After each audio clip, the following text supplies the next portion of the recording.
Selamat pagi teman-teman, salam dari kami Loh Ciniawi Farm, kebun durian dari Desa Kalimu, Kecamatan Kalirejo, Kabupaten Lampung Tengah. Ketawa-ketawa Mas Wawan. Hari ini temanya kami mau pemberian asam humat. Ini 200 liter air, kita berikan asam humat sekitar 600 gram. Jadi dosisnya 3 gram per liter. Agak berisik.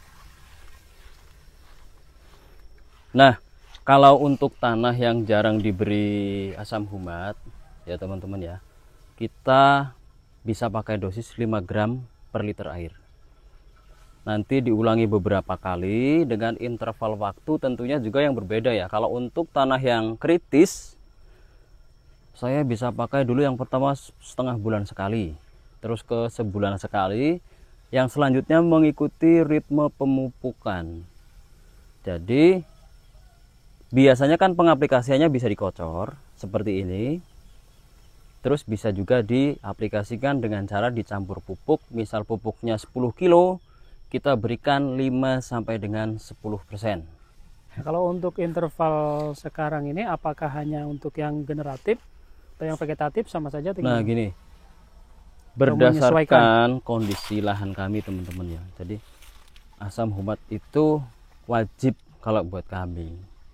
Yang pertama karena tanah kami memang tidak subur, terus KTK-nya kurang bagus, dan yang paling penting peran dari asam humat itu kerasa. Banyak yang salah kaprah, asam humat itu bukan pupuk, dia lebih ke pembenah tanah juga. Makanya kita wajib berikan. Karena apa? Karena kami juga masih pakai pupuk sintetis teman-teman ya. Jadi pupuk sintetis itu kan mengandung sampah residu yang di tanah itu tertinggal. Ketika kita berkelanjutan memberikan pupuk tersebut, yang membuat tanah kita rusak itu adalah residu dari pupuk-pupuk seperti itu. Makanya kita wajib pakai asam humat untuk apa? Untuk mengurai residunya.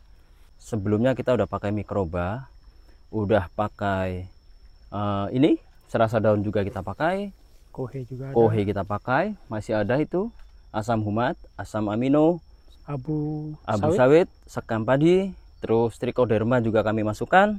Dulu awal-awal tanam juga kami pernah pakai mycorrhiza. Banyak, ribet, karena kondisi lahan kami tidak cukup hanya dengan menggunakan Kohe gitu ya, atau casting saja tidak cukup teman-teman. Karena kami udah 6 tahun Mas nyoba kan. Terus dari beberapa kali nyoba itu kan kita udah mulai tahu perbedaannya setelah kita mengaplikasikan asam humat, asam amino, dan yang lain-lain itu kita coba, ternyata ada grafik yang meningkat. Jadi kami rutinkan gitu. Jadi untuk teman-teman yang tanahnya sekiranya subur dan terjaga, tidak pakai seperti ini enggak apa-apa. Jadi ini dipakai karena satu, pakai pupuk sintetis, yang kedua kondisi tanah yang memang memungkinkan untuk diberi asam humat gitu ya. Tentunya juga kita karena masih semi organik lah. Betul Mas, tapi bukan berarti dengan kondisi semi organik itu kami organiknya nggak kuat gitu ya. Kami tetap organiknya itu lebih banyak, cuman organik pada umumnya itu sudah dibahas dan sering di share. Tapi nanti kita share semua. Nanti deh periode berikutnya kita share pupuk organik apa aja yang kita pakai.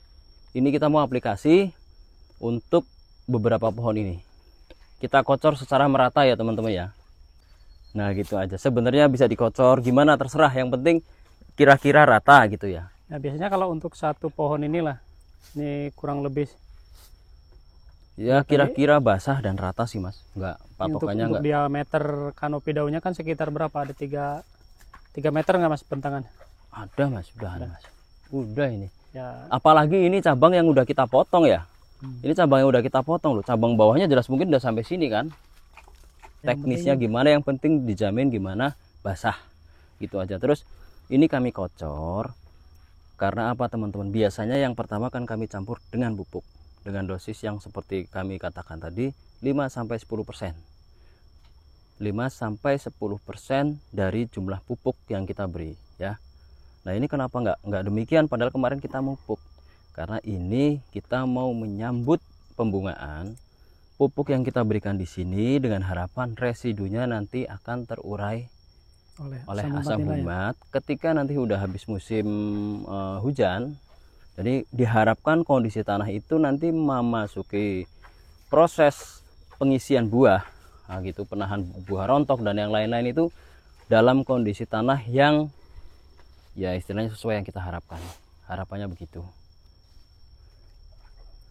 Jadi kalau untuk merek teman-teman ya, untuk merek kami pakai, kalau yang kan ada Persak 25 kilo itu kami udah pakai dan aman, itu ini potasium humat atau kalium humat yang paling murah. Nah, kalau mau pakai brand-brand yang lain seperti Power Soil, ya. AH90, terus banyak, mereknya banyak. Nah, cuman yang kami ingatkan kalau bisa jangan pakai sodium humat karena di situ ada residu natrium. Ya. Nah, ketika berlebihan diberikan natriumnya itu sifatnya tidak baik.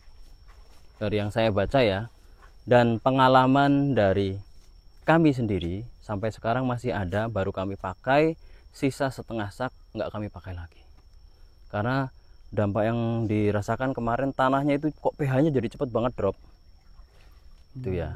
Nah itu juga dialami sama teman kami di daerah Banyumas, sama akhirnya kami pakai potasium humat yang paling murah, tapi juga manfaatnya masih dirasa bagus dan cukup itu ya. Nah tapi untuk khusus pohon ini saya mau minta sama Mas Trikun itu agak di bleb, agak boros dikit untuk pohon ini ya Kun ya. Pohon ini nih sebelah sini akarnya dulu ternyata ditahan sama pagar batu di sini. Jadi ada batu yang berjajar seperti itu, benar-benar dibongkar, akarnya nggak bisa ke sana. Terus kami benahin. Setelah dibenahi, kami aduk dengan tanah yang seadanya, tapi udah dipilih. Ya insya Allah ini harapannya kalau lihat dari trubusnya, dulu kan keriting terus Mas pohon ini. Ya. Dan berbunga terus, gitu ya. Sekarang alhamdulillah udah ketahuan. Jadi gitu ya teman-teman ya. Kami mau lanjut dulu. Saya yang mau lanjut, mau lanjut dulu. Terima kasih. Selamat pagi.